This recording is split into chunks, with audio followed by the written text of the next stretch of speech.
বাংলাদেশকে ভারত এত ভয় পাচ্ছে কেন? আমার তো মাথায় কিছু খেলছেই না। আরে বেটা, এটা তুই জানিস না? বাংলাদেশের সবচাইতে বড় তারকা হামজা দেওয়ান চৌধুরী এখন যে বাংলাদেশের ঘরেতে চলে এসেছে যে, আর ভারতের সঙ্গে বাংলাদেশের খেলা রয়েছে।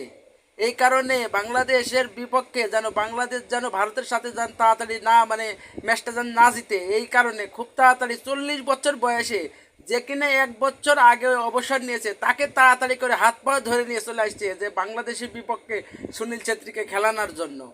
বুঝলি? ও আচ্ছা, এবার বুঝতে পারলাম। এত চটবট করে নিয়ে আসার কারণ কি? বাংলাদেশকে ভয় পাচ্ছে ইন্ডিয়ারা।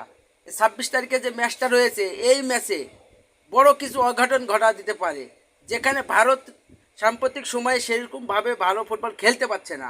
সেখান থেকে বাংলাদেশ এখন পর্যন্ত এরাও ভালো মতন খেলতে পারছে না, কিন্তু এশিয়ার সবচাইতে বড় তারকা, বুঝলি, হামজা দেওয়ান চৌধুরী, সে এখন ভারতের বিপক্ষে 25 মার্চের এই ম্যাচে খেলবে।